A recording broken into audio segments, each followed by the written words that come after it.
Assalamualaikum warahmatullahi wabarakatuh. Alhamdulillahi rabbil alamin. Wassalatu wassalamu ala rasulillahil karim, nabiyyina Muhammadinil amin, sayyidina wa maulana rahmatan lil alamin, wa ala alihi wa sahbihi wa dhurriyyatihi wa ummatihi ila yaumiddin. Amma ba'd. Faya ahbaballahi wa ahbaba rasulihi sallallahu alaihi wasallam, usi nafsi wa iyyakum bitaqwallahi faqad fazal muttaqun, fala tamutunna illa wa antum muslimun. Faqala ta'ala, ya ayyuhalladzina amanu ittaqullaha haqqa tuqatih wa la tamutunna illa wa antum muslimun. Yang kami hormati, dan semoga dengan penghormatan kecil ini menghadirkan anugerah besar berupa kemuliaan di sisi Allah Subhanahu wa taala. Pertama, kepada para ulama, masyayikh, habaib, asatidzah yang terhubung melalui kajian peringatan Isra Mi'raj 1443 Hijrah ini. Semoga kita semua yang terhubung pada saat ini senantiasa diberikan keikhlasan dan kekuatan oleh Allah Subhanahu wa taala dalam menyampaikan risalah wasiat Rasulullah sallallahu alaihi wasallam, yang dengan itu dapat dirasakan bimbingan kemuliaan pada umat, khususnya masyarakat Indonesia, baik yang berasal dari ormas-ormas Islam, Majelis Ulama Indonesia, Nahdlatul Ulama, Muhammadiyah, Dewan Masjid Indonesia, pun demikian juga dari Pusat Pengkajian dan Pengembangan Islam di Jakarta. Hadirin sekalian, Bapak Ibu yang kami muliakan, ada 3 poin penting terkait dengan peristiwa Isra dan Mi'raj, yang ketiganya menjadi catatan krusial yang bahkan didokumentasikan oleh para ulama, dari ulama klasik sampai dengan yang kontemporer. Bahkan seorang mufassir besar kenamaan asal Mesir yang sangat populer dikenal dengan Syekh Muhammad Mutawalli Asy-Sya'rawi, bukan hanya dalam kitab sirah yang beliau hadirkan, As-Sirah An-Nabawiyah, tapi bahkan menuliskan satu kitab khusus untuk bisa menampilkan 3 poin penting ini terkait dengan peristiwa Isra dan Mi'raj. Bukan hanya ulama tafsir, bahkan kita akan dapati para pakar hadis pun tidak ketinggalan, bukan hanya menghadirkan hadis-hadis sahih yang tercantum dalam Sahih Al-Bukhari, Sahih Muslim, bahkan Al-Imam At-Tabrani bukan hanya dalam kitab Al-Mu'jam Al-Kabirnya, tapi dalam kitab Ad-Du'a mendokumentasikan bagian-bagian penting dari perjalanan peristiwa Isra Mi'raj ini, yang diharapkan menjadi panduan berkehidupan bagi seluruh kita umat Islam khususnya, atau bahkan inspirasi bagi manusia pada umumnya, bagaimana menghadapi situasi-situasi krusial dalam kehidupan, bagaimana cara mendekat kepada Allah Subhanahu wa taala, dan bagian terakhir berinteraksi secara utuh dan paripurna dalam berkehidupan sampai kembali kepada Allah Subhanahu wa taala. 3 bagian ini yang kita akan coba batasi dalam tausiah singkat di kesempatan kali ini, dan semoga Allah memberikan kemudahan dalam menyampaikan, memahami, dan mengamalkan apa yang telah kita pelajari nanti. Para hadirin sekalian, dan mohon izin kepada para ulama, tidak bermaksud untuk menggurui, namun menghadirkan kembali apa yang guru-guru telah kita ajarkan kepada kita semua. Peristiwa Isra Mi'raj bagian pertama diawali pada tahun ke-10 dari kenabian Rasulullah sallallahu alaihi wasallam, bukan ke-10 Hijrah, tapi 10 kenabian dari Rasulullah sallallahu alaihi wasallam saat dilantik menjadi nabi dan rasul. Diawali di bulan Ramadan saat wafatnya Sayyidah Khadijah radhiyallahu taala anha. Pun demikian wafatnya paman Nabi tercinta Abu Talib. Wafat paman dan istri tercinta ini yang sejatinya sudah dipahami dan diketahui oleh kita semua bahwa keduanya adalah tameng terdekat Rasulullah SAW dalam berdakwah. Bagaimana ketika Nabi menghadapi berbagai tantangan yang ada di masyarakat Mekah pada umumnya di masa itu, Fatrah Makkiyah, maka pamannya Abu Talib adalah orang pertama yang maju membela Nabi, yang datang untuk memberikan penjelasan-penjelasan yang melindungi keadaan Rasulullah SAW, baik dakwahnya pun demikian keadaan fisik Nabi yang dimungkinkan tersakiti pada masa itu. Bila pun ada kesulitan di luar, ketika menyampaikan risalah. Maka pulang ke rumah. Di rumah pun Nabi SAW mendapatkan pencerahan, perlindungan yang menenteramkan, rasa kasih yang mendamaikan. Bukan hanya dari keadaan di luar yang mendapatkan, boleh jadi intimidasi, serangan-serangan, persekusi, tapi bahkan tatkala mendapati awal perjumpaan dengan malaikat Jibril alaihissalam saat menerima puncak wahyu itu, maka Sayyidah Khadijah adalah sosok yang paling menenangkan, yang paling mendamaikan, yang paling menguatkan. Jadi di luar ketika Nabi mendapatkan gangguan, ada tameng dari pamannya Abu Talib, dan di dalam rumah ketika membawa kegelisahan, ada pendamai yang menenteramkan, yang berwujud sosok istri yang paling dicintai, yaitu Sayyidah Khadijah radhiyallahu ta'ala anha. Di waktu yang bersamaan, tahun ke-10 Hijrah itu, keduanya wafat di tahun yang sama, kembali kepada Allah Subhanahu wa ta'ala. Nabi SAW tentu diliputi oleh rasa kesedihan yang mendalam, rasa duka yang sangat luar biasa, sampai para sejarawan sepakat menjadikan tahun ini sebagai tahun kesedihan dalam sejarah Islam, dinawai dengan Amul Huzni. Dalam keadaan demikian, maka Nabi menghadapi satu realita. Di luar yang tadinya ada pembela, ada perisai, ketika hilang perisai itu, maka cacian, intimidasi, persekusi dirasakan langsung oleh Nabi SAW tanpa sekat dalam menyampaikan risalah dakwah itu. Pulang ke rumah pun, yang biasanya ada yang menenteramkan, yang memberikan kedamaian, yang memberikan kekuatan dengan kata-kata yang meneduhkan itu, sekarang tidak didapati lagi. Maka Nabi melihat ada peluang harapan di suku terhormat di luar wilayah Mekah Al-Mukarramah, sekitar 100 km.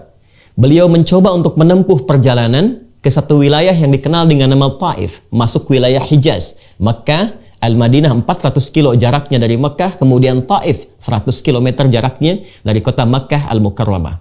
Beliau berharap ada satu suku yang terhormat bernama Bani Thaqif, yang diharapkan bila di Mekah ditolak, maka penduduk Taif khususnya dari Bani Thaqif bisa menerima dakwah Rasulullah SAW, bisa menjadi penopang, pemberi kekuatan, pemberi perlindungan dari risalah dakwah yang tengah beliau jalankan. Lalu diajaklah kemudian menyertai anak angkat beliau pada masa itu, yaitu Zaid bin Harithah, untuk menemani risalah dakwah Nabi SAW keluar sementara waktu dari Mekah, menghindari konflik sosial yang bahkan serangan-serangan muncul pada masa itu, dan berangkatlah berjalan kaki. Kita garis bawahi, berjalan kaki 100 km ke wilayah Taif. Namun apa yang terjadi? Ternyata Masya Allah, ketika sampai di Taif, harapan yang membumbung tinggi itu, yang diharapkan dakwah bisa disambut dengan ketenangan, kenyamanan, penerimaan yang baik, tapi ternyata asa yang dihadirkan tidak sesuai dengan kenyataan yang dihadapi, realita yang muncul. Ternyata alih-alih penduduk Taif, khususnya Bani Thaqif yang diharapkan datang menyambut dengan kehormatan, ternyata mereka merespon dengan tindakan-tindakan yang bukan hanya mengecewakan, tapi bahkan menyakiti. Bila di Mekah Nabi mendapatkan perlakuan dari caci maki, lemparan kata-kata yang kotor, maka di Taif bahkan lemparan kata itu bukan hanya berubah menjadi makian, tapi juga lemparan sesungguhnya berupa bebatuan. Betapa Nabi SAW mengalami situasi yang menyakitkan, ya, bukan hanya kepada batin kalau kita tarik kepada situasi kita saat ini, tapi kaki beliau terluka. Zaid bin Harithah menjadi tameng sampai kepala bagian belakangnya pun kemudian terluka. Dan keduanya memutuskan untuk mundur sejenak, beristirahat di satu kebun kurma milik dua anak dari seorang bernama Rabi'ah. Dan disinilah kisah dan hikmah bermula, pengantar pada peristiwa pertama yang mengantarkan pada Isra dan Mi'raj. Ketika beliau sedang istirahat itu, maka malaikat Jibril diperintahkan oleh Allah Subhanahu wa Ta'ala untuk menyampaikan pesan kepada malaikat penjaga bukit di Taif itu. Mintakan kepada Muhammad sallallahu alaihi wasallam, Sayyiduna Rasulullah, mintakan apapun yang diminta, taati. Di sini titik pembelajaran yang penting untuk kita semua, Bapak dan Ibu sekalian. Seperti telah kita ketahui, ketika sampai malaikat penjaga bukit itu dan menyampaikan, ya Rasulullah Muhammad sallallahu alaihi wasallam, apa yang engkau perintahkan, aku taati. Sekiranya engkau perintahkan aku saat ini untuk mengangkat bukit di Taif ini dan menimpakan kepada penduduk yang telah menyakitimu, maka seketika aku akan lakukan. Maka mari kita lihat Bagaimana jawaban Rasulullah Sallallahu Alaihi Wasallam di bagian pertama pembahasan tentang Isra Mi'raj ini?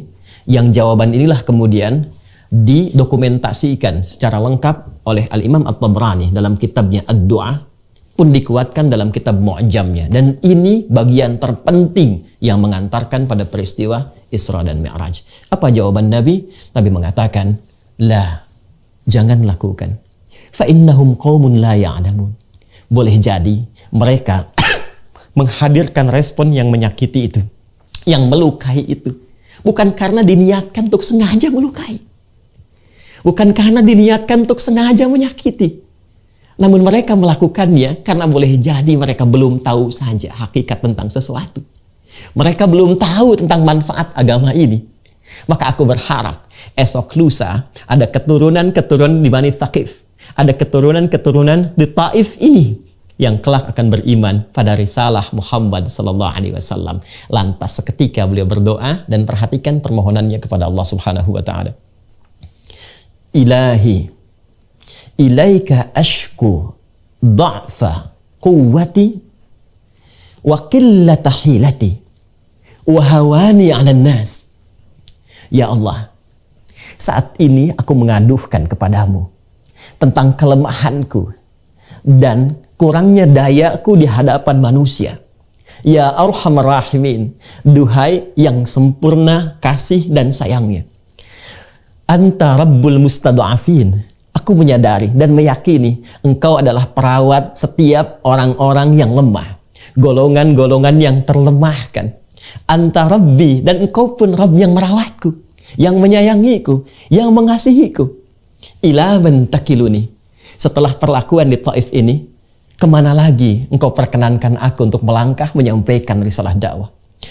Ila ba'idin yatahajjamuni. Apakah ke tempat yang masih jauh dan di tempat itu masih ada sekelompok orang yang akan menyakitiku? Am ila aduwin malaktahu amri. Atau tempatnya masih dekat, yang ketika aku sampai ke tempat itu masih ada orang-orang yang tidak suka kepadaku lantas akan menyakitiku lagi. Masya Allah. Malam takun bika alayya ghadabun fala uballi. Sepanjang Engkau tidak marah kepadaku, aku tidak peduli. Engkau sampaikan aku ke tempat yang jauh dan berpotensi menyakiti aku, atau tempatnya masih dekat dan berpotensi aku disakiti kembali, berpotensi aku dimusuhi kembali, aku menerima ya Allah. Yang penting Engkau tidak marah kepadaku. Walakinna rahmata liya awsa. Dan aku yakin sungguh kasih-Mu kepadaku lebih luas dibandingkan dengan perlakuan-perlakuan yang menyakitkan itu. Ilahi, ya Allah, aku bersandar kepadamu sepenuhnya. Aku bersandar kepadamu sepenuhnya. Malam tunzil ilayya ghadabak wa la yahilla alayya sakhatuk. Sepanjang Engkau tidak turunkan kemarahan-Mu kepadaku, atau tidak hadir murka-Mu kepadaku ya Allah, maka aku bertawakal kepadamu. Ilaikal utbah hatta tarda, la haula wa la quwwata illa bik. Ya Allah, aku bertawakal sepenuhnya kepadamu mengharapkan ridha-Mu, dan sungguh segala daya, upaya dan kekuatan semua aku kembalikan kepadamu. Hadirin sekalian, jawaban inilah yang kelak kemudian menggentarkan arasy dan menghadirkan undangan spesial dari Allah Subhanahu wa taala untuk menunaikan peristiwa Isra dan Mi'raj yang kini kita peringati. Apa bagian pertama hikmah yang bisa kita ambil dari fase yang telah diuraikan tadi? Para ulama kemudian memberikan jabaran-jabaran yang sangat penting dan pokok-pokok pedoman kita dalam berinteraksi berkehidupan. Para ulama kita mengajarkan dari peristiwa yang pertama ini seakan Allah ingin memberikan 3 hal penting. Yang pertama, setiap pekerjaan baik, risalah-risalah kebaikan yang memperbaiki, islah, yang menghadirkan kemajuan, yang menghadirkan kemuliaan-kemuliaan, baik di tatanan masyarakat secara sosial, baik itu secara individu, di keluarga, atau lebih luas lagi, setiap itu semua pasti akan berhadapan dengan ujian-ujian yang tantangan-tantangan yang menguji kesungguhan kita dalam menghadirkan perbaikan itu. Jadi bagian pertama, peristiwa ini mengajarkan kepada kita mesti disadari langkah apapun, kebijakan apapun, pemerintah Provinsi DKI Jakarta ingin menghadirkan kebijakan-kebijakan yang mensejahterakan untuk masyarakatnya. Wali kota Jakarta Utara ingin memberikan kebijakan-kebijakan yang memakmurkan untuk wilayahnya. Para ulama ingin berdakwah menyampaikan risalah yang memberikan pencerahan kepada umat. Jangan dikira bahwa itu akan berjalan begitu saja mudah. Ya, fitrah pengantar Isra Mi'raj memberikan kesan kepada kita, semua yang baik itu pasti akan berhadapan dengan ujian-ujian, tantangan-tantangan yang hikmahnya justru ingin menguji bagaimana kesungguhan kita dalam menghadirkan kebaikan itu. Bagaimana keseriusan kita dalam menghadirkan perbaikan yang menyejahterakan itu. Itu yang dimaksudkan Quran surah ketiga Ali Imran di ayat 142 itu. Am hasibtum an tadkhulul jannata walamma ya'lamillahu alladhina jahadu minkum wa ya'lamas sabirin. Apa dikira Anda akan mudah begitu saja mendapatkan kesuksesan dalam menampilkan program-program kebaikan dan puncaknya mendapatkan surga itu? Apakah mudah begitu saja? Sementara belum dilihat bagaimana kesungguhan, keseriusan kita untuk mewujudkan semua yang baik itu. Jadi ternyata fitrah yang baik akan berhadapan dengan ujian-ujian yang nampak terlihat buruk, tapi sesungguhnya menguji keseriusan dan kesungguhan kita bagaimana mewujudkan kebijakan-kebijakan yang baik itu berwujud karakter kinerja. Itu satu. Dan semakin tinggi, semakin besar perubahan dan kebijakan kebaikannya, maka semakin tinggi pula tantangannya. Itu yang dimaksudkan di Quran surah kedua Al-Baqarah di ayat 214. Am hasibtum an tadkhulul jannata walamma ya'tikum mathalul ladzina khalau min qablikum massathumul ba'sa wad-dharra wa zulzilu hatta yaqula ar-rasulu wal ladzina amanu ma'ahu mata nasrullah ala inna nasrallahi qarib. Jangan dikira mudah begitu saja mendapatkan harapan-harapan kebaikan, bahkan surga, puncak kemuliaan yang diharapkan, mudah didapatkan begitu saja. Kata Allah tidak. Kesuksesan akan bersanding selalu dengan ujian. Ibu ingin mendapatkan anak yang sukses, jangan dikira mudah begitu saja, berharap, berdoa, sukses, langsung sukses. Tidak. Akan ada ujiannya. Akan ada kesabaran yang menjadikan kita melihat setiap perubahan-perubahan dari anak itu. Bila di skala keluarga saja sudah sedemikian kompleks, maka hal yang lebih besar lagi, spektrum yang lebih luas lagi, di lingkungan kemasyarakatan, di lingkungan berbangsa, bernegara, maka tantangannya lebih besar lagi. Seperti orang dulu pernah sukses melewati ujian, maka kita pun yang berkeinginan sukses, kata Allah, akan diberikan ujian yang setara dengan kadar ikhtiarnya. Kadang baksun, ringan. Kalau Anda ingin ke masjid, apakah serius mau ke masjid, mau ke JIC? Maka diturunkan hujan rintik-rintik. Itu baksun namanya. Masih berangkat nggak kalau hujan? Ya, orang Arab mengatakan kalau ini ringan, dia katakan la ba'sa. Ini ringan, nggak apa-apa. Orang Indonesia lebih hebat lagi. Labas, lewat. Kalau masih berangkat, hujan dinaikkan levelnya. Lebih besar lagi. Dharra, yang berdampak kepada fisik. Masih mau berangkat nggak? Masih mau cari payung nggak? Kalau dengan yang deras sedikit masih belum berangkat, artinya level kita masih digerimis. Masih ujian-ujian kecil. Kalau membuat kebijakan, ya ini ingin bikin bangunan A, ingin bikin taman B, ya baru karena cacian sedikit saja, baru karena kritik saja, sedikit tidak jadi dilakukan, itu masih gerimis levelnya. Itu pengantarnya. Ya. Maka yang paling menarik ketika Anda melangkah pada kebijakan yang besar, dakwah yang besar, risalah yang besar, wazul zilu. Terkadang Allah hadirkan ujian-ujian yang menggoncang kepada jiwa. Zilzal itu seperti gempa.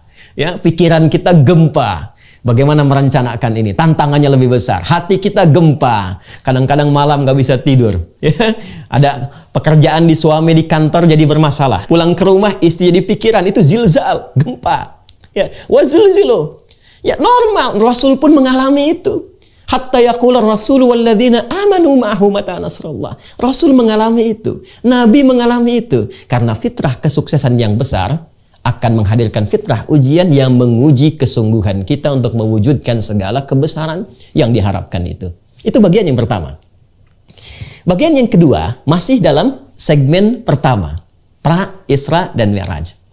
Pelajaran ini mengantarkan kesan kepada kita bahwa bagaimana sikap Rasulullah SAW melihat secara proporsional dan elegan segala respon yang beliau terima dalam menyampaikan risalah kebaikan itu. Tadi kita katakan tidak semua orang-orang yang berhadapan dengan kebijakan kita, baik di pemerintahan misalnya, Atau bahkan dalam dakwah ketika menyampaikan, boleh jadi nggak semuanya sependapat. Dan di antara yang tidak sependapat itu, mungkin boleh jadi akan mencibir, boleh jadi akan mencela, boleh jadi akan mengkritik.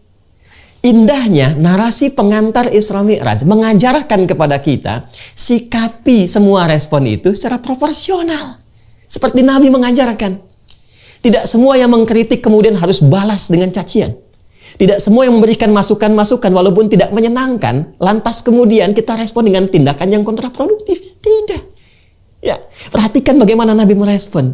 La fa innahum qaumun la ya'lamun. Itu yang hilang sekarang di kita.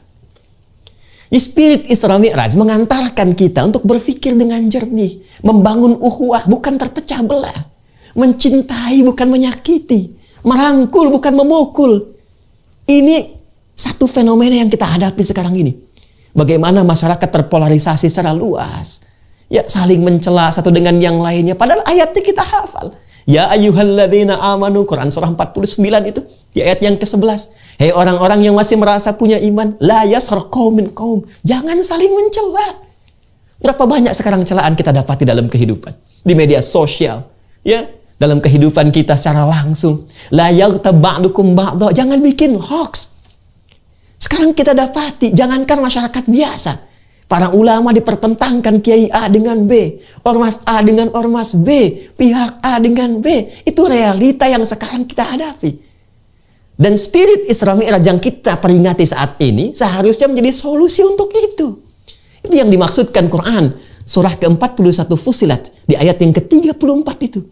Wala tastawil hasanatu wala sayyi'ah. Idfa' billati hiya ahsan. Ya, nggak sama yang baik dengan yang buruk itu. Kalau ada keburukan kita dapati dari respon itu, maka hadirkan respon yang elegan. Jangan dibalas buruk dengan yang buruk lagi. Kalau mampu, balas dengan yang baik, kata Allah. Kalau yang satu mencela, dibalas dengan celaan, maka apa bedanya dengan celaan yang pertama?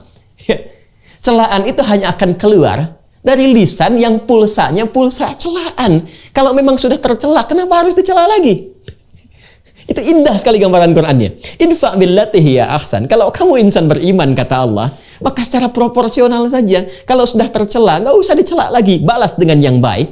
Fa idzal ladzi bainaka wa bainahu. Ini adawatun ka'annahu waliyyun hamim. Boleh jadi balasan yang baik ini dari respon-respon negatif yang disampaikan, jika dibalas dengan positif, dengan yang menyenangkan, itu cemberut, di sini senyum, di sana memaki, di sini memuji, maka apa yang terjadi? Kata Allah, boleh jadi permusuhan itu akan berubah menjadi kasih sayang yang menyatukan secara setia.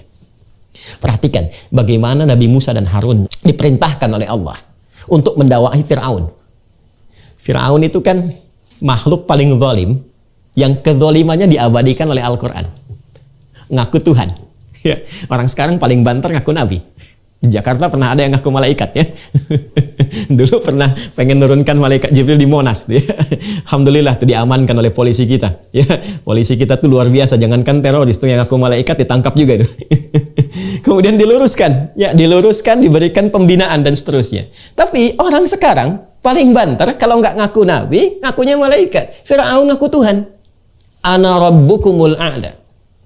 Hobi bunuh orang. Al-Baqarah 49. Yudzabbihuna abna'akum wa yastahyuna nisa'akum. Ya, kalau kita baca Al-Bidayah wan Nihayah, ya dari 16 jilid itu, di jilid yang kedua tentang kisah Nabi Musa, itu bagaimana Al-Imam Ibnu Katsir mengilustrasikan ibu-ibu, Bu, yang mau lahiran, itu didampingi dua algojo. Dipantau terus, lahir laki-laki baru keluar merah dari rahim ibundanya, baru keluar, kalau laki-laki eksekusi. Itu Firaun dan koleganya. Tapi sefiraun-firaunnya, ketika Musa dan Harun diperintahkan oleh Allah Subhanahu wa taala alaihi wassalam untuk berdakwah kepada Firaun itu, apa perintah yang diberikan oleh Allah kepada keduanya? Quran surah ke-20 Taha ayat ke-43 sampai dengan 44. Idhaba ila fir'auna innahu tagha faqula lahu qawlan layyina la'allahu yatadhakkaru aw yakhsha. Musa dan Harun datangi Firaun itu dan dakwahi dengan penuh kelembutan. Allah tidak katakan berikan respon yang keras, tegur saja, tidak. Allah katakan dakwahi dengan kelembutan. Mungkin dengan sikap lembut itu, boleh jadi dia sadar bahwa dia keliru dan menyimpang dari kekuasaannya, dari jabatannya. Ternyata Islam itu datang bukan untuk meruntuhkan jabatan, bukan untuk meruntuhkan kekuasaan, tapi mengarahkan, membimbing jabatan, kedudukan, dan kekuasaan pada keadaan yang terhormat dan melahirkan maslahat. Itu indahnya. Maka spirit pengantar Isra Mi'raj memberikan pesan kepada kita bahwa jika dalam kita menghadirkan perbaikan-perbaikan, entah itu tugasnya ulama, masyayikh, habaib, asatidz dalam mencerahkan umat, membimbing umat, atau juga tugas di umarah. Sekarang di wilayah Jakarta ada gubernurnya, wali kotanya, dan turunan-turunannya. Bila didapati respon-respon, gejolak-gejolak sosial, maka spirit Isra Mi'raj mengantarkan kepada kita hadapi dengan proporsional. Lihat mereka, siapa mereka, maka berikan respon sesuai dengan kadarnya masing-masing. Ketiga, ini bagian terpenting. Allah Subhanahu wa Ta'ala ketika melihat Rasulullah SAW memberikan sandaran perlindungannya, harapan-harapan pembelaannya kepada paman dan istrinya tercinta itu, maka disinilah Allah ingin menjadikan semua perlindungan, harapan-harapan itu hanya terpusat kepada Allah saja dan menjauh dari harapan-harapan kepada manusia. Maka wafatlah di tahun yang sama. Kita bisa mengatakan wafat sesuai ajal. Tapi apa sebabnya? Karena musabbib dan musabbab itu tidak ditanya, tapi sebab dipelajari. Musabbib yang mewafatkan, musabbab yang diwafatkan tidak harus ditanya, tapi sebabnya itu yang dipelajari. Sayyidah Khadijah radhiyallahu taala anha, Abu Talib paman Nabi radhiyallahu taala anhu, meninggal dunia keduanya di waktu yang bersamaan dan keduanya pelindung bagi dakwah Nabi, bagi risalah Nabi. Wafat di tahun yang sama dan Allah berkehendak memberikan perlindungan langsung tanpa adanya harapan-harapan yang disematkan kepada makhluk. Pelajaran besar. Seakan Allah ingin memberikan gambaran. Jika kita bersandar pada teman, itu bagus. Boleh jadi dalam lingkungan dakwah kita punya sahabat. Kiai A bersahabat dengan Kiai B, dengan Habib C, dengan Ustadz D, ya dengan Syekh C. Di pemerintahan ada sahabat, gubernur bersahabat dengan sekda, wali kota bersahabat dengan wakilnya, dengan staf-stafnya, semua menjamu persahabatan untuk bersinergi menyukseskan program yang telah dipersiapkan. Tapi bersandar kepada sahabat itu tidak akan abadi. Kalau bukan terbatas karena kedudukan, kalau sudah tidak menjabat lagi, sulit untuk mewujudkan bersama-sama. Apalagi kalau sudah batas kehidupannya berakhir. Sahabat kita meninggal, siapa yang jadikan sandaran? Alih-alih kita bersandar kepadanya, dia yang bersandar kepada kita untuk kita menggotong jenazahnya. Betapa banyak sekarang pejabat, bahkan Pak Gub saja, berapa banyak kemudian karena pandemi COVID kita berdoa kepada Allah, semoga yang telah berpulang dinilai sebagai syuhada, orang-orang baik yang dirahmati. Tapi kita belajar dari situ, berapa banyak kita menggotong sahabat kita, mengangkat jenazah mereka, mengantarkan ke kuburan. Dan terkadang merekalah orang terdekat yang memberikan inspirasi dalam kehidupan. Pak Sekda Allah yarham Saifullah Yusuf, orang baik yang kami juga mengetahui, Masya Allah, ya, pada akhirnya kembali kepada Allah. Dan puncaknya kita pada akhirnya kembali kepada Allah. Ya, Masya Allah. Ya, teman-teman sekalian, Bapak Ibu sekalian, yang ingin saya tekankan adalah peristiwa ini memberikan kesan kepada kita. Kalau ingin mendapatkan perlindungan sempurna, kalau ingin mendapatkan bimbingan sempurna, maka arahkan semua harapan-harapan itu pada satu titik saja.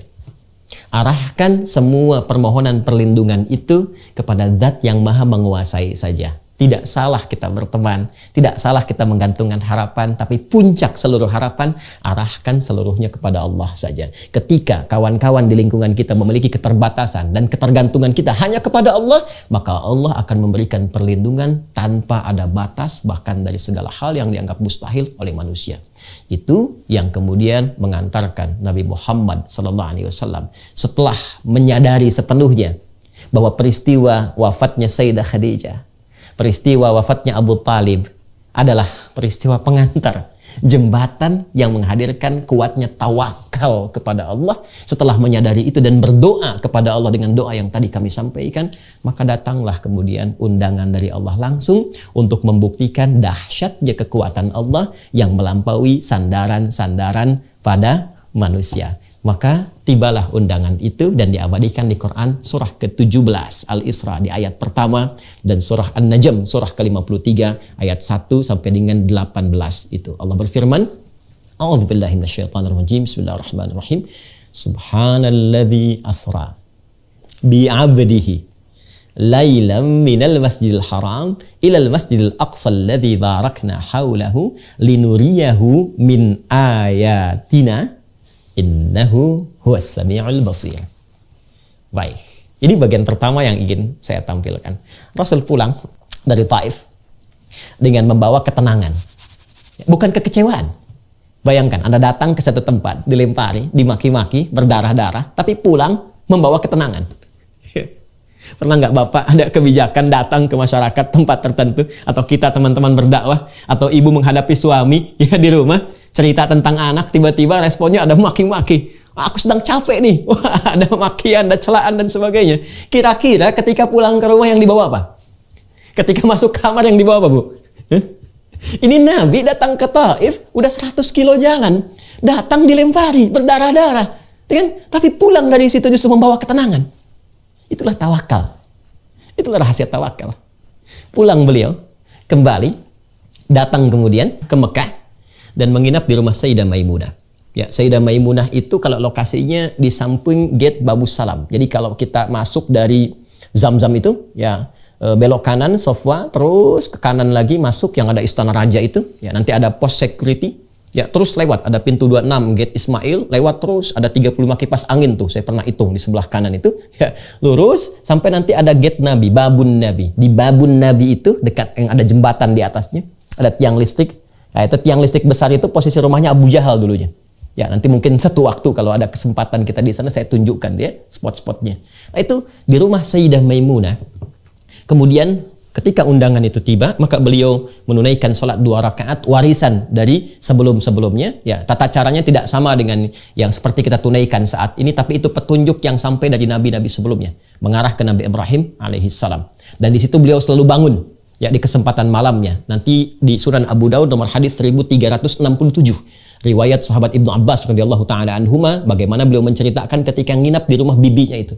Kebiasaan Nabi bangun malam, kemudian duduk sejenak, kemudian menghilangkan bekas kantuknya, membaca 11 ayat terakhir di surah Ali Imran, kemudian pergi ke tempat tertutup untuk berwudu syandan mu'allaqah, lalu menunaikan salat malamnya. Di situ ketika muncul undangan Isra dan Mi'raj itu, beliau salat 2 rakaat di rumah Sayyidah Maimunah, bukan salat 5 waktu yang sekarang kita tunaikan. Ini pendahuluan. Maka berangkatlah, diisrakan dalam hadis riwayat Muslim juga di Al-Bukhari, ya disiapkan burak, sejenis kendaraan, ya satu hewan yang ditunggangi oleh beliau yang sekelabat mata menyampaikan langsung ke Masjid Al-Aqsa, lalu salat 2 rakaat dan lalu naik lantas ke langit sampai tiba ke Sidratul Muntaha seperti digambarkan di surah An-Najm itu. Saya persingkat dengan cepat. Yang paling menarik, pertama, ayat Isra Mi'raj ini, Quran surah ke-17 dengan namanya Al-Isra, itu dibuka dengan kalimat Subhan. Ya, para ulama kita insya Allah semua sudah mengetahui tentang makna kalimat Subhan ini.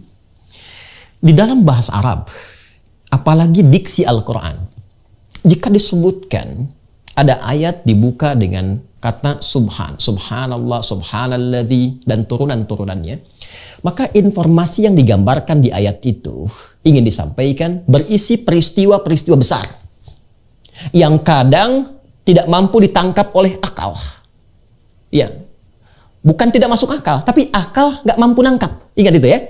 Jadi semua yang melekat pada manusia itu sifatnya terbatas. Awas, hati-hati, hati-hati. Mata itu terbatas. Semakin jauh objeknya, semakin tak terlihat.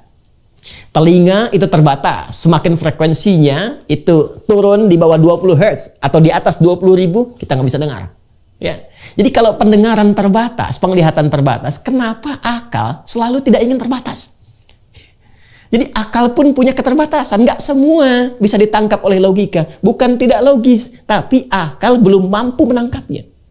Karena itu, ketika ada ayat dibuka dengan kata Subhan dan turunan-turunannya, maka ingin menggambarkan bahwa peristiwa yang dimaksudkan adalah peristiwa yang besar, yang boleh jadi belum tak mampu ditangkap oleh akal, yang dengan itu jangan sampai menghadirkan penilaian-penilaian negatif yang bertentangan dengan sifat-sifat dan keagungan Allah Subhanahu wa taala. Ya. Ini yang menjadikan ketika ayatnya turun sekaligus membantah cemoohan-cemoohan yang diprovokasi oleh Abu Jahal pada masa itu. Ya, nggak mungkin bisa terjadi nih. Ya memang nggak masuk akal karena akalnya belum sampai. Masa dalam semalam bisa datang ke Isra, bisa datang ke Masjidil Aqsa, naik ke langit, sepertiga malam aja balik lagi. Sementara mereka menempuh perjalanan ke Palestina, wilayah Masjidil Aqsa itu bisa berbulan-bulan. Muhammad sallallahu alaihi wasallam, Sayyidina al-Mustafa, sepertiga malam ke Masjidil Aqsa, naik ke atas, turun lagi.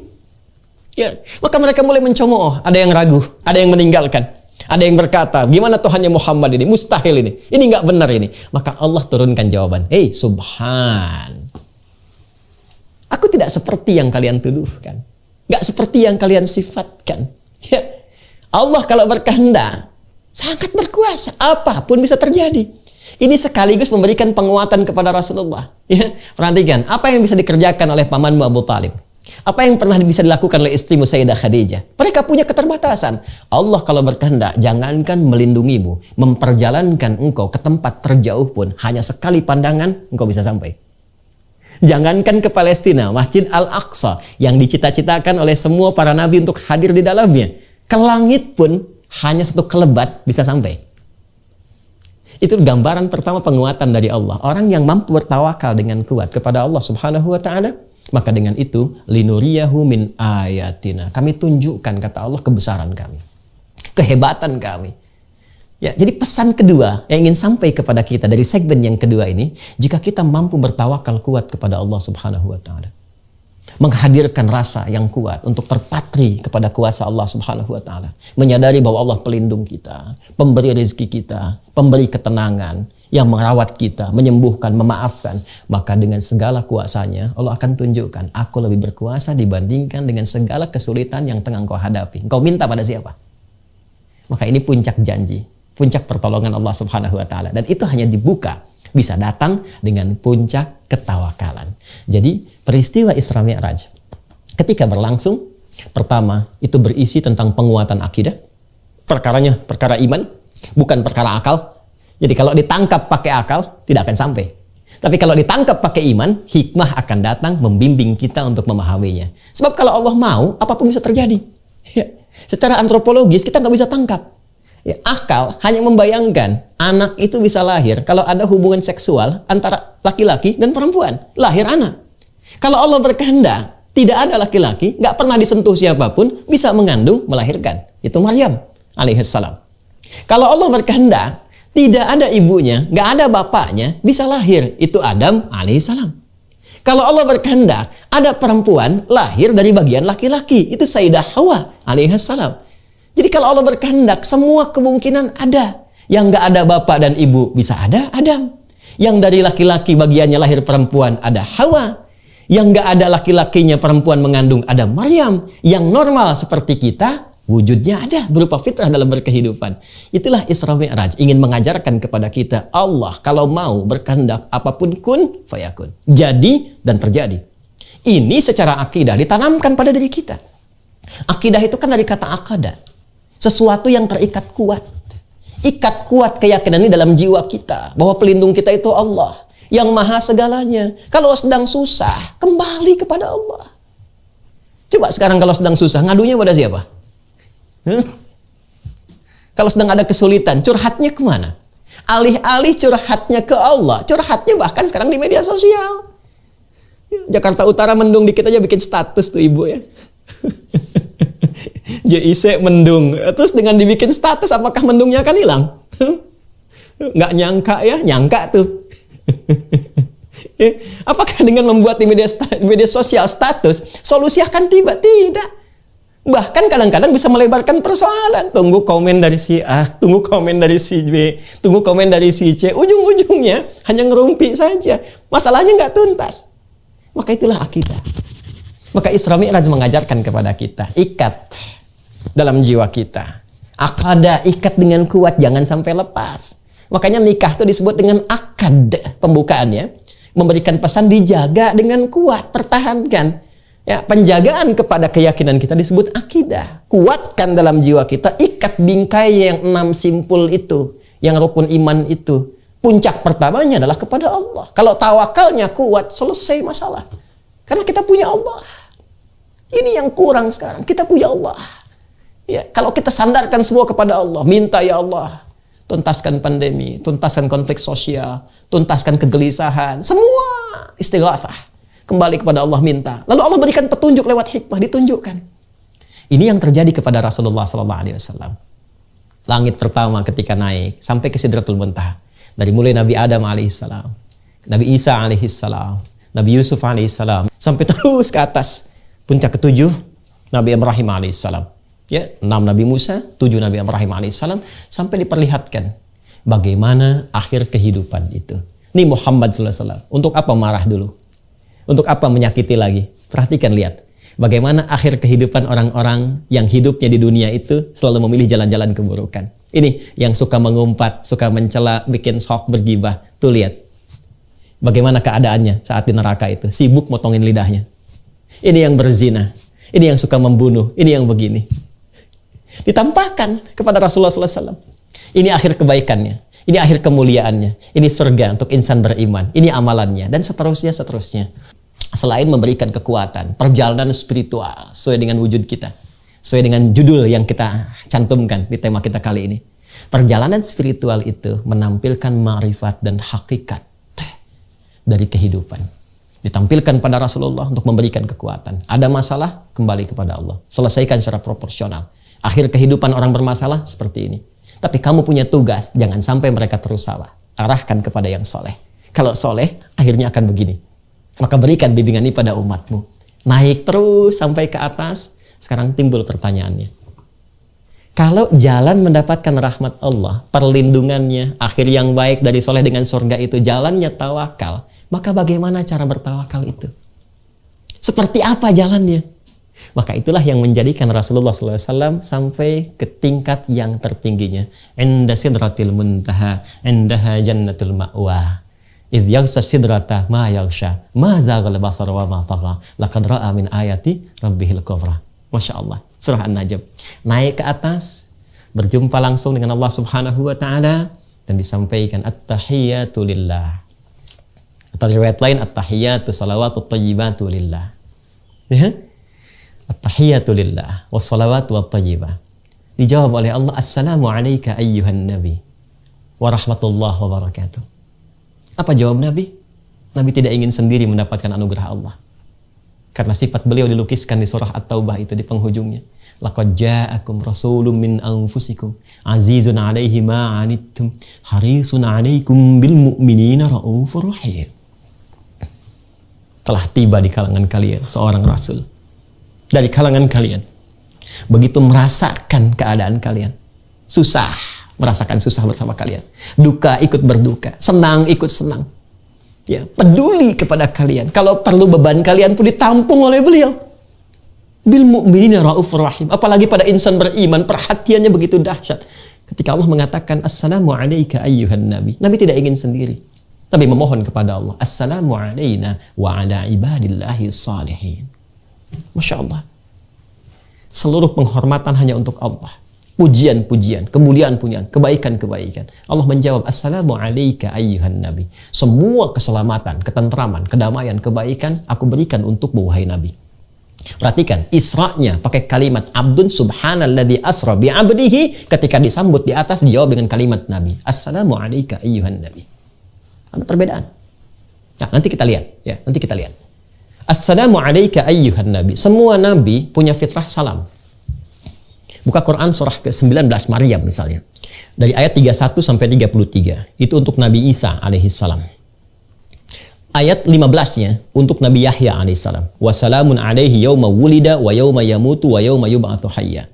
Disampaikan dalam bentuk berita di bumi. Nabi Muhammad langsung di langit. Perhatikan betapa sempurna dan istimewanya Nabi Muhammad SAW. Nabi yang lain ucapan salamnya saat bertugas di bumi. Assalamu alayya yawma wulidtu, kata Nabi Isa alaihissalam. Wa salamun alaihi yauma wulida wa yauma yamutu wa yauma yub'atsu hayya, kepada Nabi Yahya dari Allah Subhanahu wa taala. Nabi Muhammad langsung di langit, diundang ke langit, assalamu alayka ayyuhan nabi. Masya Allah. Dan pakai alif lam. Alif lamnya istighraq. Dan langsung ma'rifah juga. Ma'rifah spesial untuk Nabi, istighraq, semua jenis salam melekat pada Rasulullah SAW. Nabi Musa dulu, waktu menghadap kepada Fir'aun untuk berdakwah itu dengan kelembutan, berdoa dulu kepada Allah. Rabbi shrahli sadri, wa yassirli amri, wahlul uqdatam min lisani yafqahu qawli. Berdoa Rabbi shrahli, baru dikabulkan. Wa yassirli amri, baru dikabulkan. Nabi Muhammad gak minta turun ayat. Alam nashrah laka sadrak. Nabi Musa, Rabbi shrahli sadri, dikabulkan. Nabi Muhammad gak minta, alam nashrah laka sadrak. Nabi Musa minta, wa yassirli amri, dikabulkan. Nabi Muhammad gak minta, wa nuyassiruka lil yusra.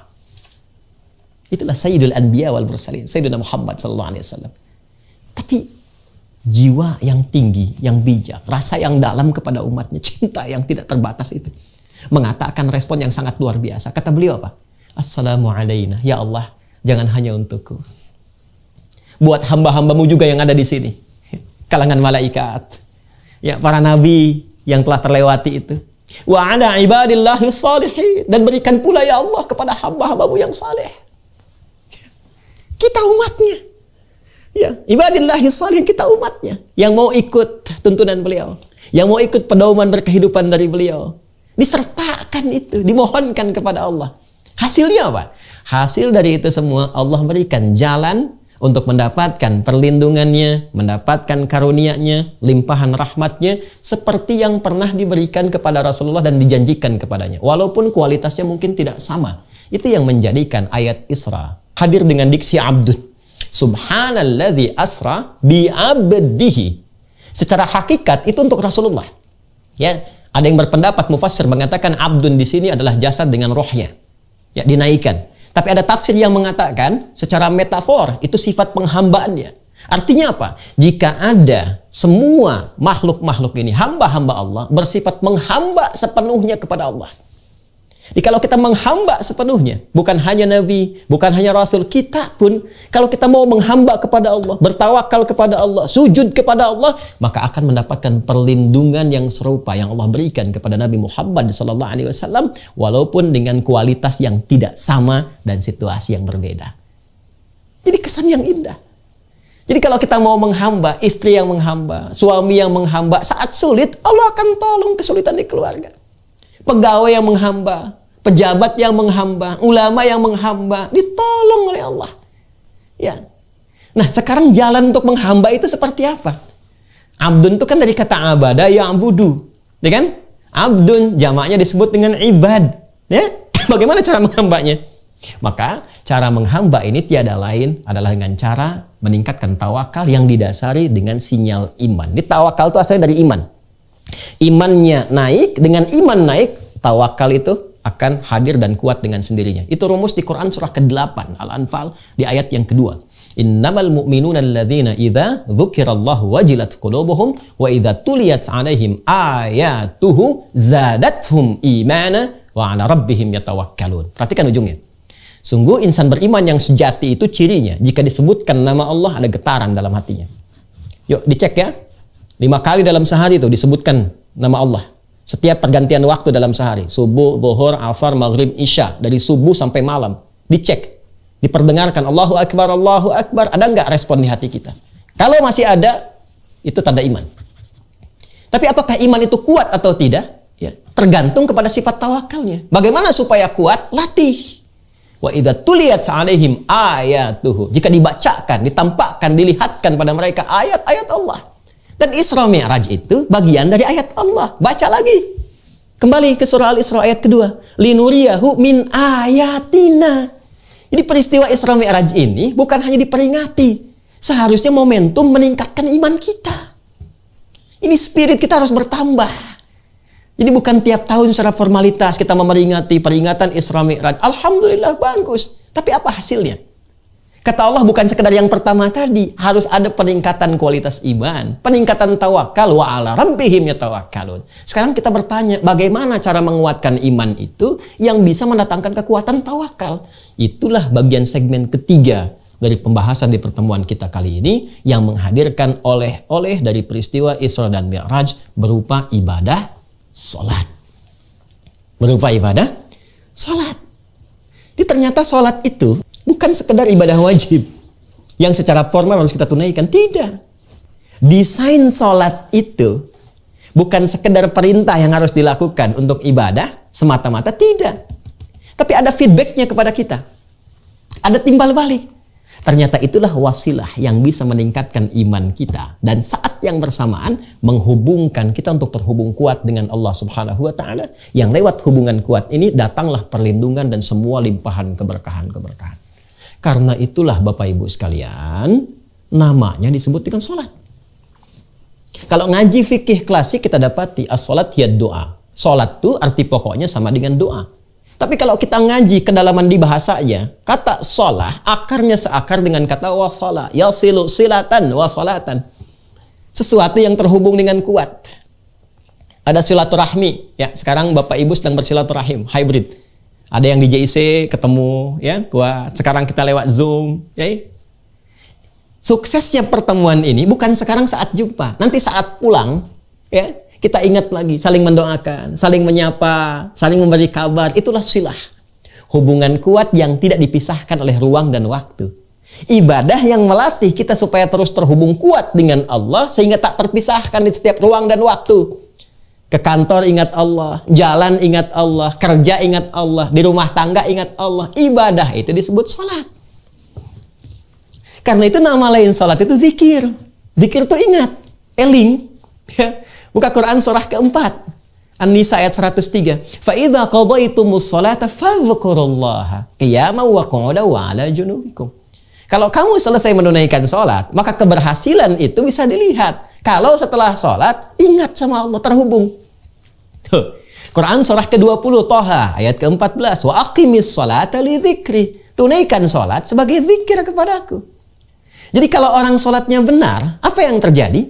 Ada ketersambungan, konektivitas dia dengan Allah Subhanahu wa Ta'ala. Kalau ingat kepada Allah, pasti akan terlindungi.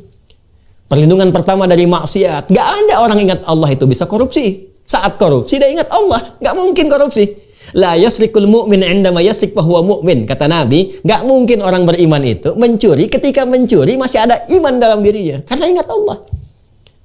Gak mungkin keluar dari JIC setelah menunaikan ibadah sholat Jumat atau sholat fardu. Tiba-tiba keluar tertukar sandal. Mustahil. Sebab saat akan dipakai, ingat Allah. Wah, yang saya yang mana ya? Saya kayaknya yang ini ya. Padahal dia masuk gak pakai sandal. Gitu. Ini gak mungkin terjadi.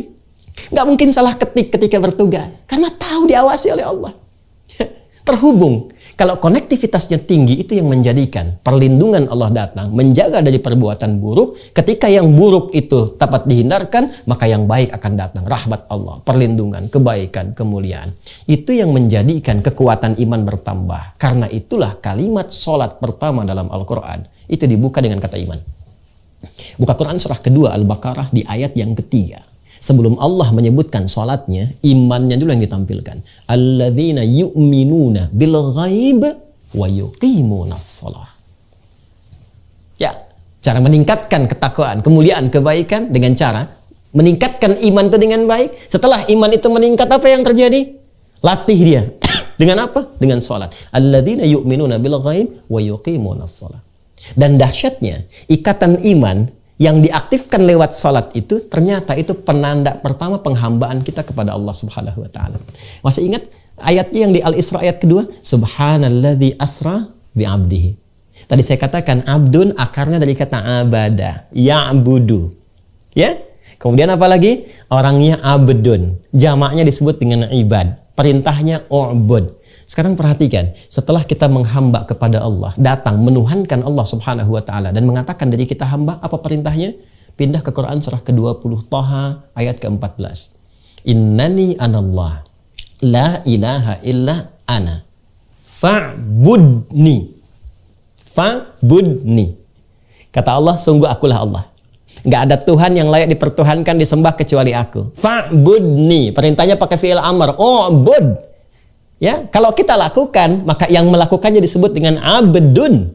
Jamaknya disebut dengan ibadun.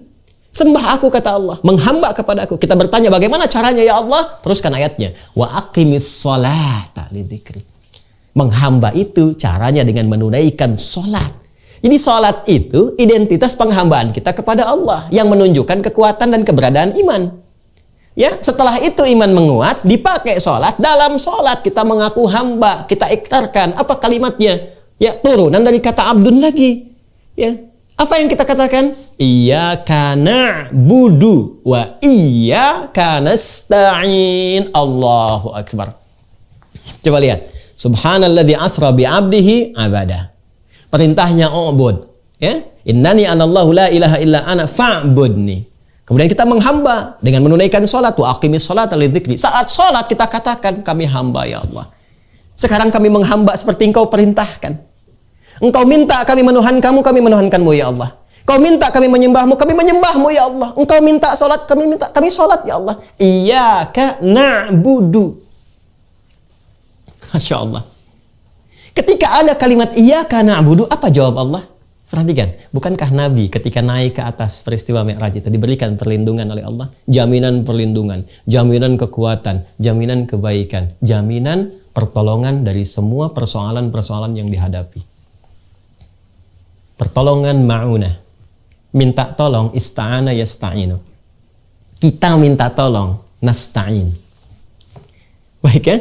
Menghamba, persamaannya diberikan pertolongan. Sekarang kita meminta kepada Allah, ya Allah, Engkau katakan syarat menghamba itu, ya, kami mesti tulus, dan dengan menghamba itu hasilnya kami mendapatkan perlindungan darimu, pertolonganmu. Sekarang kami minta, langsung diajarkan oleh Allah kalimatnya, iyyaka na'budu wa iyyaka nasta'in. Iyyaka na'budu wa iyyaka nasta'in. Makanya tadi saya katakan, seperti Nabi mendapatkan pertolongan dari Allah, kita pun kalau menghamba akan ditolong. Walaupun kadarnya berbeda, sesuai dengan ketakwaan dan kesungguhan kita menunaikan penghambaan pada Allah. Iyyaka na'budu wa iyyaka nasta'in. Ya. Karena itulah perintah sholat dibuka dalam Al-Quran itu disandingkan dengan permintaan tolong. Buka Quran surah kedua Al-Baqarah di ayat ke-45. Wasta'inu bis-sabri was-salah. Kalau engkau punya persoalan dalam kehidupan, kata Allah, terima dulu. Karena masalah itu datang bukan ingin membuat engkau bermasalah. Tapi tadi, spirit pertama Isra Mi'raj. Untuk menguji kesungguhan engkau. Apakah benar engkau ingin meningkatkan kualitas hidup? Apakah benar engkau ingin menampilkan kebaikan-kebaikan? Terima lu dengan sabar. Karena bukan hanya engkau yang punya masalah. Orang dulu pun punya persoalan. Setelah engkau terima, datanglah kepada Allah. Minta lewat sholat. Wasta'inu bis-sabri was-salat. Kalau masih belum yakin, dikhitab iman kita. Dipertanyakan keimanan kita, ya, karena tadi ada hubungan antara iman dengan sholat. Ditunaikan sholat, iman kuat, tawakal naik. Rumus Quran surah 8 ayat 2, tawakal naik, pertolongan tiba. Karena itu kalau orang masih ragu dengan pernyataan ini, Allah turunkan ayat 153, Quran surah kedua Al-Baqarah ayat 153. Imannya dulu disebutkan, ya ayyuhalladzina amanu, hei semua yang beriman. Masih punya iman nggak? Bahkan pakai ayyuha tuh 150 kali disebutkan dalam Al-Quran. Ayyunya kan munada, fungsi taukid. Para ulama kita sudah jauh lebih dulu mengetahuinya. Haknya itu tanbih. Pakai ya disebutkan 361 kali dalam Al-Quran. Itu panggilan untuk nida'ul qarib, mutawassit, dan ba'id. Memanggil yang dekat, yang menengah, yang jauh. Alladzina disebutkan 1080 kali dalam Al-Quran. Itu isim mausul, bentuknya jamak tanpa batas. Seakan Allah ingin mengatakan, hei semua yang merasa punya iman. Mau imannya lemah, sedang, ataupun kuat karena dekat dengan Allah. Aku tegaskan ya, aku ingatkan. Sepanjang kamu punya iman, kuatkan imanmu. Kalau punya masalah, kuatkan sinyal imannya. Nanti dari iman itu minta lewat apa? Sholat. Ya ayyuhalladzina amanu sta'inu bis-sabri was-salah. Kalau kamu punya masalah, minta sama Allah, kata Allah. Di sholat itu bukan sekedar ibadah formalitas yang kita tunaikan. Ya, untuk menyembah Allah, tapi feedbacknya, manfaatnya untuk kita lagi. Jadi saking sayangnya Allah, kita diharapkan nggak punya masalah. Saking sayangnya Allah kepada kita. Setiap ada persoalan, selesai. Nih, subuh ke siang nih. Siapa yang nggak punya masalah? Subuh ke siang ini. Dari subuh ke siang ada masalah, idealnya, konsepnya, datang kepada Allah, zuhur menghamba, minta diberikan solusi, selesai. Idealnya, dari zuhur ke asar, ada masalah, selesai di asar. Dari asar ke maghrib, selesai di maghrib. Maghrib ke isya, selesai di isya. Jadi tidur itu tinggal istirahat. Makanya kalau sholatnya benar, hidup cenderung bahagia. Masalah tuntas. Hidupnya tenang, hidup nyaman, senang. Tenang dan senang dalam bahasa Arab itu disebut dengan falah namanya. Bahasa Inggrisnya success and happiness. Ya, tenang dan senang itu falah. Sekarang perhatikan panggilan sholat saat dipanggil sholat itu. Kalau Anda bertanya, kenapa mesti sholat? Hayya 'alas sholah. Di JIC azan berkumandang. Live diperdengarkan. Jangankan Indonesia, dunia mendengar. Ya. Lalu Anda bertanya, kenapa harus sholat ya Allah? Dijawab lewat suara muadzin. Hayya 'alal falah. Supaya kamu bahagia. Masalah kamu tuntas. Kamu senang, kamu tenang, persoalan selesai. Itu konsepsinya. Karena itu di hadis qudsi dari sahabat Abu Hurairah radhiyallahu taala anhu, ketika sampai kita sholat pada kalimat iyyaka na'budu wa iyyaka nasta'in. Perhatikan hadis qudzinya. Ya, saya bacakan dari kalimat pertamanya. Ya, qala Rasulullah sallallahu alaihi wasallam, qala Allah azza wa jalla. Hadisnya qudsi. Qasamtu shalah baini wa baina 'abdi 'ala nisfain. Aku bagi sholat, kata Allah, antara aku dengan hamba-Ku pada dua bagian. Wali abdi ma sa'al. Dan kalau hamba-Ku benar menunaikan sholat itu, maka apapun yang ia minta, aku akan berikan. Itu standarnya. Apapun yang dimintakan, Allah kabulkan. Sepanjang itu jadi kebutuhan. Karena Allah hanya mengabulkan apa yang dibutuhkan, bukan mengabulkan apa yang diinginkan. Perhatikan hadisnya. Idza qala al-'abdu alhamdulillahi rabbil alamin. Saat seorang hamba, kalimatnya abdun loh, abdu. Lihat derivasinya, ya. Perubahan katanya di ilmu sharaf. Abada, ya'budu, u'bud, abdun, ibad, na'bud. Idza qala al-'abdu alhamdulillahi rabbil alamin, jika seorang hamba telah sampai pada kalimat alhamdulillahi rabbil alamin. Ya, alhamdulillahi rabbil alamin. Qala Allah azza wa jalla, hamadani 'abdi. Itu Bu, Pak. Kata-kata kita dalam sholat dijawab oleh Allah. Hambaku sedang memujiku. Wa idza qala al-'abdu ar-rahmanir rahim. Jika hamba berkata ar-rahmanir rahim, qala Allah azza wa jalla athna 'alayya 'abdi. Ketika hamba berkata ar-rahmanir rahim, dijawab oleh Allah, hambaku sedang menyanjungku. Wa idza qala al-'abdu maliki yaumiddin. Ketika hamba berkata maliki yaumiddin, qala Allah azza wa jalla, Allah menjawab majjadani 'abdi, hambaku sedang mengagungkanku. Sekarang perhatikan. Wa idza qala al-'abdu iyyaka na'budu wa iyyaka nasta'in. Ya Allah, sekarang aku menghamba kepadamu seperti apa yang Kau perintahkan. Kau katakan menghamba, aku menghamba. Kau katakan sholat, aku sholat. Wa iyyaka nasta'in. Sekarang aku punya persoalan dalam kehidupan. Dan Kau maha tahu ya Allah dengan itu semua. Aku mohon solusinya darimu. Aku minta tolong hanya kepadamu. Apa jawabannya? Qala Allah azza wa jalla, Allah menjawab, hadza baini wa baina abdi wa li abdi ma sa'al. Inilah perjanjian antara aku dengan hambaku. Kalau hambaku benar sholatnya sampai ke kalimat ini, apapun sekarang yang dia minta, aku akan berikan. Allahu akbar. Ini rahasia dalam sholat, Bu, Pak. Jadi sholat itu untuk kita. Sholat itu anugerah. Bukan sekedar oleh-oleh dari Isra Mi'raj. Yang kita katakan tingkatkan sholat. Tapi kita mesti lihat ada apa di balik sholat itu. Ini yang menjadikan, Bu, Pak, semua Nabi, Rasul itu sholat. Coba cek dalam Al-Quran. Dan mereka semua ketika ada persoalan itu sholat, menyampaikan hajatnya kepada Allah. Ya, silahkan cek Nabi Zakaria. Ya, itu mendapatkan ujian, belum mendapat keturunan dalam tempo waktu yang lama itu di surat Maryam itu kan. Ya, dari ayat kedua itu sampai ayat ke-15 sampai dapatnya. Itu kan doanya tuh sangat lirih sekali. Ya Rabbi inni wahanal azmu minni washta'ala ra'su syaiba walam akum bidu'aika rabbi syaqiyya. Dari rambut hitam sampai memutih, belum dapat keturunan, fisiknya sudah letih. Istri secara medis, maaf ibu, secara medis istri beliau divonis menopause dan mandul. Elisabeth namanya, istri Nabi Zakaria itu, saudaranya Imran ya dengan Hannah. Apa yang terjadi?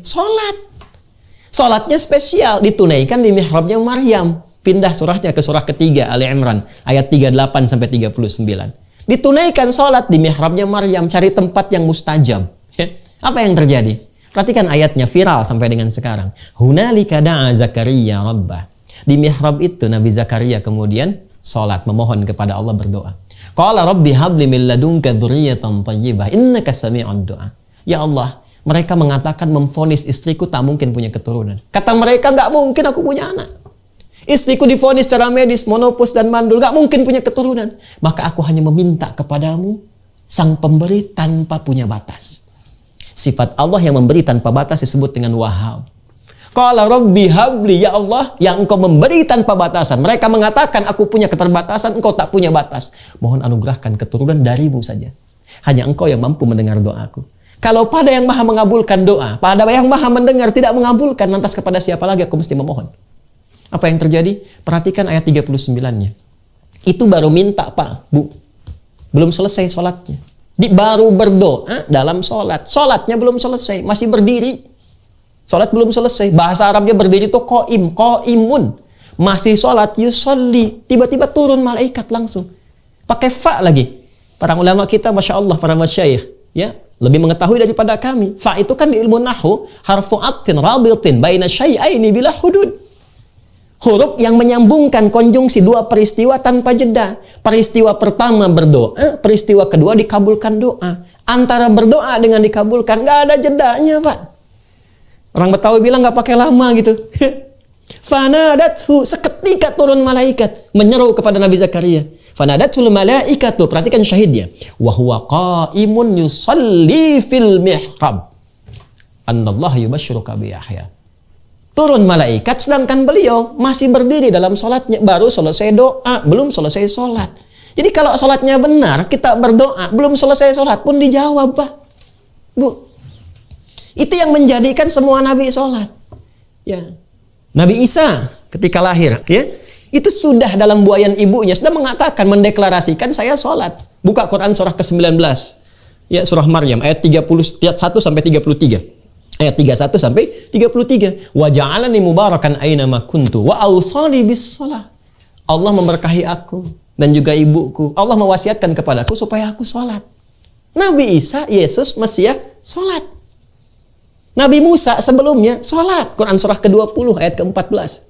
Innani anallahu la ilaha illa ana fa'budni wa aqimis sholata li dzikri. Itu perintah Allah pada Nabi Musa. Tarik jauh lagi, Nabi Ibrahim sholat. Bahkan ke Ismail, ke anaknya, meminta sholat. Nabi Ismail itu minta kepada keluarganya sholat. Buka Quran 19, surah Maryam, ayat ke-55. Wa kana ya'muru ahlahu bis sholah. Kan? Baik ya? Wa kana ya'muru ahlahu bis sholah. Nabi Ibrahim mengatakan, inna sholati wa nusuki wa mahya wa mamati lillahi rabbil alamin. Yang diviralkan nanti oleh Sayyidina Ali, iftitahnya Nabi SAW di Sunan Abu Daud itu. Ya kan? Jadi semua sholat. Jadi kalau kita tarik dari Nabi Muhammad SAW sampai ke Nabi Adam, semua sholat. Ya. Muhammad bin Abdullah bin Abdul Muttalib bin Hashim bin Abdul Manaf bin Qusay bin Murrah bin Kilab bin Ka'ab bin Ghalib bin Fihir bin Malik bin Nadar bin Khuzaimah bin Mudrika bin Ilyas bin Nizar bin Mudar bin Ma'ad bin Addi bin Adnan bin Adri bin Muqawwam bin Nahur bin Tarikh bin Ya'rub bin Yasjub bin Nabit bin Ismail alaihissalam bin Ibrahim alaihissalam bin Azar au bin Nahur bin Abir bin Kinan bin Arfakhshad bin Sam bin Nuh alaihissalam bin Mihlail Batushala bin Kinan bin Anwas bin Tis bin Adam alaihissalam. Salat. Jadi Nabi sholat, Rasul sholat. Kita bukan Nabi, bukan Rasul. Males sholat, tapi pengen ditolong. Siapa kita? Kan jadi aneh. Kan jadi aneh tuh. Kalau ingat almarhum Abang Daki Hizadun MZ itu kan kita jadi senyum sendiri gitu kan. Kan banyak di anekdot dari beliau itu. Ya, ketika susah mengatakan, aku sedang diuji. Ya, ikut sekolah nggak pernah, tapi pengen ujian. Sekolah di mana pengen ujian? Ya. Kita mengatakan diuji, tapi nggak pernah dekat sama Allah. Ya gimana mau diuji? ini gambaran gitu ya. Jadi Bapak Ibu sekalian, saya ingin katakan bahwa sholat itu penting. Ternyata manfaatnya untuk kita. Dan keterkaitannya dengan Isra Mi'raj, tadi saya uraikan. Secara ayat sudah ada. Secara kalimat saya terangkan hubungannya. Secara hadis ada. Ini sejarah pun nampak. Kurang apa lagi? Qurannya ada, hadisnya ada, ayatnya terhubung, sosoknya ada, ini sejarah diakui, diperingati oleh kita sampai sekarang setelah 15 abad. Pertanyaannya, hasil dari sholat itu hadir nggak dalam kehidupan kita? Coba kita cek itu. Satu, menjadikan kita terlindung dari maksiat. Quran surah ke-29 ayat ke-45. Inna sholata tanha 'anil fahsya wal munkar. Sholat mencegah, melindungi kita dari perbuatan maksiat. Sumbernya cuma dua. Kalau bukan fahsya, itu mungkar. Fahsyah itu keburukan yang bersumber dari syahwat. Pornografi, porno aksi, LGBT, itu fahsyah. Mungkar keburukan dari syahwat perut dan akal. Ya, kebohongan, dusta, pertengkaran, perselisihan, korupsi, nepotisme, itu bagian dari mungkar. Orang sholat tuh nggak akan mengerjakan itu karena terlindungi. Jari orang tahiyat nggak akan pernah dipakai maksiat. Jari orang tahiyat nggak akan pernah dipakai maksiat. Coba, kalau Bapak misalnya minta ada orang tanda tangan tuh, ya pada proyek yang tidak jelas. Kalau jarinya jadi tahiyat nggak akan dipakai untuk maksiat itu. 1. 2, sholat membuat kita tenang. Karena sholat disebut zikir, fungsi zikir menenangkan kepada hati. Quran surah ke-13 ayat ke-28. Ala bidzikrillahi tatma'innul qulub. Sekarang setelah sekian lama kita sholat, pernahkah merasakan ketenangan? Tuh. Pernahkah terlindung dari maksiat, dari ujung kepala sampai ujung kaki? 3. Fungsi sholat mempercepat pengabulan doa. Quran surah ke-3 tadi, ayat 38 sampai 39. Coba cek, setiap punya masalah pernah nggak kita menghamba kepada Allah? Datang malam tahajud, hamparkan sajadah, minta solusi. Itu jalan. Ya, sholat mendatangkan kebahagiaan, kesuksesan. Quran surah ke-23 ayat 1 dan 2. Qad aflahal mu'minun. Kalau kamu beriman pasti sukses kata Allah. Pasti bahagia. Apa ikhtiar pertamanya? Alladzina hum fi salatihim khasyi'un. Kalau khusyuk salatnya. Nah, jadi bagian ketiga ini, segmen terakhir oleh-olehnya, mari jadikan spirit Isra Mi'raj ini bukan hanya untuk diperingati, tapi untuk introspeksi, mengoreksi diri kita. Sejauh ini, bagaimana kita mengamalkan oleh-oleh terbesar, mukjizat terbesar, penghambaan terbesar yang disampaikan oleh Allah, dihadiahkan kepada Rasulullah SAW, pun demikian untuk umatnya. Kalau selama ini kita sholat, boleh jadi belum mendapatkan anugerah yang tadi disebutkan, koreksi sholatnya. Mungkin kata Allah, 1, sholat yang ditunaikan belum khusyuk. Itu di Al-Baqarah ayat 45 sampai 46. Atau yang kedua, maaf, diduga kata Al-Quran, ada orang yang sholat tapi tidak paham apa yang dibaca dan dilakukan dalam sholatnya. Itu isyarat di Quran surah 29 ayat ke-45. Utslu ma uhya ilaika minal kitab. Sebelum sholat, tilawah dulu. Tilawah itu baca, pahami, amalkan. Baca dulu bacaan sholat. Pahami dulu. Kenapa takbir begini? Apa maknanya? Banyak kitabnya. Ada Asrarus Shalah, ya, ada Nadharat fi Ma'anis Shalah. Kenapa takbir begini? Kenapa kalimatnya Allahu Akbar? Apa maknanya? Jangan-jangan setiap sholat Allahu Akbar, tapi dalam kehidupan merasa akbar. Akbar dengan jabatan, akbar dengan harta, sehingga angkuh kepada teman sendiri, sombong dengan orang lain, merasa yang paling hebat, merasa yang paling berilmu, yang lain rendah semua. Ada orang salah, dieksplorasi kesalahannya, sementara kebaikannya mungkin masih banyak. Katanya Allahu Akbar, tapi kenapa merasa akbar dalam kehidupan? Katanya Allahumma ba'id, minta diampuni dosa, tapi masih berdosa. Katanya wajjahtu inna sholati wa nusuki wa mahyaya, dan turunan-turunan lainnya, tapi mana kepasrahannya kepada Allah? Mana tawakalnya? Ini yang patut kita kaji lagi. Kita mesti belajar pada ulama kita lagi. Alhamdulillah, Masya Allah, sekarang di EJIC berkumpul. Dari MUI ada, dari Ormas ada, dari Nahdlatul Ulama, dari Muhammadiyah, dari DMI, dari JIC-nya, Masya Allah. Kayak Sumki mudah-mudahan berkah dalam mengelola, ya. Kayak Dr. Didi juga berkah semuanya. Dan saya bermohon, berharap para ulama kita tanpa bermaksud untuk mengajari, mohon izin, sudah saatnya kita meneruskan perjuangan dari orang tua kita, para ulama-ulama terdahulu, untuk merangkul, mendamaikan, mencerahkan, menyinergikan, dan membangun, bersinergi dengan semua lapisan masyarakat di kehidupan berbangsa bertanah air. Saya itu Pak Ibu selalu menghadirkan di bendera nih di setiap kesempatan tausiah saya. Karena ini bukan hanya simbol, bukan hanya lambang, tidak. Tapi di sini Pak ada spirit perjuangan.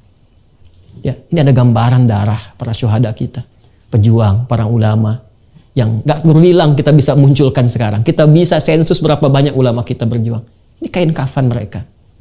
Ya, maka setiap kita melihat ini, kita mesti mengerti ada perjuangan besar dengan keringat, darah, air mata. Masa iya kita korbankan dengan polarisasi, terpecah belah, saling memaki. Sementara kita menginginkan Indonesia maju, Indonesia makmur, Indonesia hebat, Indonesia baldatun thayyibatun warabun ghafur. Karena itu, sekali lagi, mari kita jadikan spirit Isra Mi'raj untuk menyikapi segala hal dengan proporsional. 1, mendekatkan diri kepada Allah dengan bertakarub dan tawakal. 2, membangun ketaatan kita dengan meningkatkan kekuatan akidah. 3, dekati para ulama, hidupkan lagi majelis ilmu, majalis ilmu, alhamdulillah, mohon disupport, Pak Gubernur, Pak Sekda, ya, Pak Wali Kota, mohon dengan sangat, karena ini nih pakunya ini, ya. Kalau majlis-majlisnya berkurang nanti, ini kekuatan berbangsa kita juga akan melemah. Ya, karena pasal 29 ayat 2 itu negara menjamin kemerdekaan tiap-tiap penduduk untuk memeluk agamanya masing-masing dan beribadah menurut agama dan kepercayaannya itu hak dasar yang bukan sekedar hak bagi bangsa Indonesia, tapi bisa menguatkan ketahanan, mentalitas yang bila saatnya tiba itu yang bisa menggerakkan masyarakat kita untuk berjuang membela negara. Jadi mohon hidupkan lagi majelis ilmu, masjid-masjid diisi kembali, kita menyesuaikan dengan keadaan dan mudah-mudahan Allah merahmati kita semua. Dan yang terakhir, jaga salat, apapun jabatan kita pasti wafat. Kita kembali kepada Allah, harus takut satu saat berpulang, dan hisab pertama adalah tentang amalan salatnya. Idza salahat salaha sairu amali wa idza fasadat fasada sairu amali. Kalau baik salatnya, baik semua amalan lainnya. Kalau buruk salatnya, itu pertanda ada bahaya besar yang menanti saat kembali kepada Allah Subhanahu wa taala. Terima kasih atas perhatiannya. Mohon doa dari semua, semoga istiqomah untuk seluruhnya. Allahumma taqabbal minna innaka antas samiul alim wa tub alaina innaka antat tawwabur rahim.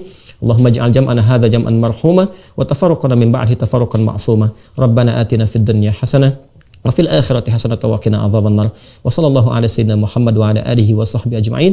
Wa akhiru da'wana subhanakallahumma wa bihamdika nashhadu an la ilaha illa anta nastaghfiruka wa natubu ilaik. Walhamdulillahi rabbil alamin. Wallahu wafiq ila aqwamit thariq fastabiqul khairat. Assalamualaikum warahmatullahi wabarakatuh.